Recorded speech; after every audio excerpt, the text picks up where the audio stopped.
సంపాదించని బాగా ఇష్టం ఉండేది. ఏం చేయాలని, కోట్లకు సంపాదించాలని. అప్పట్లోపల అవకాశాలు లేవు, అప్పుడు విశ్లేషణ కూడా లేకుండే అవన్నీ చేద్దామన్నా కానీ, అవునా కదా. అప్పుడు ఒకటే సోర్స్ ఉండే ఏంటంటే లాటరీ తీసుకోవడం. లాటరీ వస్తే లక్షల కోట్లు సంపాదించవచ్చు. ఆయన పాపం 21 ఏజ్ నుంచి లాటరీ తీసుకోవడం మొదలు పెట్టిండు, అవునా కదా. ప్రతిసారి లాటరీ తీసుకునేది, లాటరీ రాగానే అప్పుడు పేపర్లో వచ్చేది, పోయి చెక్ చేసేవారు ప్రతిసారి. ఎప్పుడు లాటరీ వచ్చేది కదా. అట్లా 20 ఏట అయిపోయింది, 30 అయింది, 40 45 50 ఏజ్ దాటింది, అయినా కానీ లాటరీ ఎప్పుడు రాలేదు. కానీ he's a very consistent and persistent person. 80% ఒక పూట తినకున్నా కానీ లాటరీ టికెట్ పక్క కొనేవాడు. అటు చూస్తూ 60 అయిపోయినాయి, 70 అయిపోయినాయి, 80 అయిపోయినాయి, లాటరీ మాత్రం రాలేదు అని తీసుకోవడం కూడా మానలేదు, అవునా కదా. అప్పటికే పిల్లలు పెద్దగా అయిపోయి చిన్న జాబ్ చేసుకుంటున్నారు. ఈయన మంచాన పడ్డాడు. ఆయన పెద్ద మనిషి మంచాన పడ్డాడు, లేవలేడు, కూర్చోలేడు, అవునా కదా. అట్లా మంచం ఉన్నాడు. అయినా కానీ పిల్లలు చెప్పి లాటరీ మాత్రం పక్క తెప్పిస్తుండే. ఇక చూసి ఇక 85వ ఏట ఆయనకు దాదాపుగా పెద్ద లాటరీ తగిలింది, 100 కోట్లది, అవునా కదా. ఆ పిల్లలు చూసి పరిశాన్ అయిపోయినారు. 100 కోట్లు వచ్చినాయి, అవునా కదా. నాన్న మంచాన పడ్డాడు కదా, సడన్గా చేస్తే ఏమవుతుందేమో, అవునా కదా. అట్లానే బాగా ప్లాన్ చేశానంటే ఒక సైకాలజికల్ డాక్టర్ని పట్టుకురావాలా, పట్టుకొచ్చి ఆయనతో చెప్పిస్తే బాగుంటుంది. సంతోషం ఎక్కువైనా చనిపోతారు, మనిషి హార్ట్ అటాక్ వస్తుంది మళ్ళీ, అవునా కదా. అట్లా డాక్టర్ని పట్టుకొచ్చి పోయి చెప్పారు, మీరు మంచి పని చేసిన నా దగ్గర, అవునా కదా. డైరెక్ట్ చెప్తే మనిషి పక్క అవుట్ అయ్యేవాడు, నేను అన్ని చూసుకుంటే ఉన్నా కదా అన్నాడు. లక్ష తీసి మాట్లాడుకున్నాడు. వచ్చి ఆ మంచం దగ్గర కూర్చున్నాడు, చేరేసుకొని ఛాయ్కి తాగిండు. ఏం తాత బాగున్నావు అని మాట్లాడిన తర్వాత, ఇక ఎప్పుడు లేవచ్చు లాటరీ కొంటున్నావు కదా, అవును కొంటున్నా, ఇప్పుడు రాని నాకు తీసుకొచ్చింది అన్నాడు, అవునా కదా. సరే, ఒక ₹1,00,000 లాటరీ వచ్చింది అనుకో, ఏం చేస్తాను అనుకో, ఏం చేస్తాను, తింటంతగా మజా చేస్తాను, ఎప్పుడు నేను కోరుకుంటున్నా, చాలా ఉత్సాహంగా ఉంటున్నాను. సరే, మెల్మ డ్రీమ్ బిల్ చేయడం మొదలుపెట్టిండు ఆయన, అవునా కదా. సరే 1,00,000 అయితే అయిపోయింది అనుకో, 5 లక్షలు తినేస్తావు.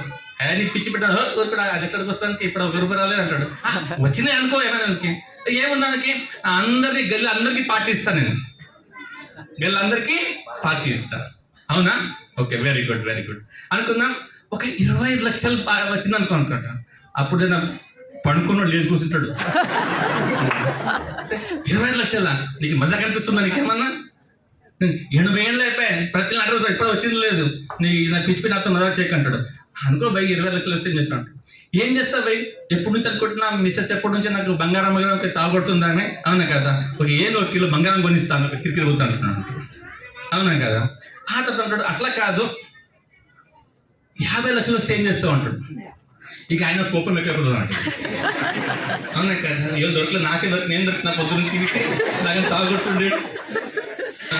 ఇంకో నువ్వు వచ్చినావు చాయ్ తాగి, ఇంకో చాయ్ తాగి నాకు బిస్కించకు నాకు, అవునా కదా. ఇన్ని నా ముసలినే నన్ను చావు దగ్గర వచ్చింది, ఒక్కరికి వచ్చింది లేదు. నువ్వు 1,00,000 అంటావు, 10 లక్షలు 20 లక్షలు 50 లక్షలు తీసుకొచ్చినావు, ఓకేనా. నేను ఊరుకోట్లేదు అంటాడు. కదా తాత చెప్పు, ఒకటి జోక్ చేయడానికి ఏముంది, ఏం చేస్తుంటాడు. ఇక ఏం లేదు, నాకు 3 కొడుకులు ఉన్నారు, అవును కదా. అందరికీ ఒక ఇల్లు కొనిస్తా అంటాడు, అందరికీ ఇల్లు కొనిస్తా, కొంచెం పొలం కొనిస్తా అంటున్నాడు. సరే ఇక లాస్ట్ మాట ఏమనుకోదు నువ్వు, అవునా కదా. ఒక పని చేద్దాం, ఓకేనా. ఒక 100 కోట్లు వచ్చింది అనుకో, ఏం చేస్తూ అంటాడు. వాడు పండుకున్నోడు లెవెల్కి రాదు, నిలబెట్టాడు. ఇట్లా ఆయన ఫుల్ కోపం వస్తుంది, బీపీ ఫుల్ ఎక్కిపోతుంది అట్లా అనుకుంటాడు. ఇగో చూడు, నాకు నిజంగా 100 కోట్లు వస్తే దాంట్లో సగం నీకు ఇస్తా అంటాడు డాక్టర్కి. అది ఎప్పుడు వింటాడో ఆ డాక్టర్ చనిపోతాడు అన్నమాట. ఎందుకంటే అది వచ్చి 2 లక్షల కోసము 50 కోట్లు, ఆయనకి 50 కోట్లు వస్తాయంటే ఆయన తనుకుంటాడు, అవునా అంటున్నాడు. అట్లా ఈ బిజినెస్ లో కూడా పెద్ద విషయాలు బుర్రకెక్కవు, అవునా కదా. చిన్న కొంచెం మీ చెక్లు పెరిగే కొద్దీ, ఇన్కమ్ పెరిగే కొద్దీ, మీ నమ్మకం పెరిగే కొద్దీ మీరే రేపు చాలా పెద్ద వండర్స్ ని క్రియేట్ చేస్తారు.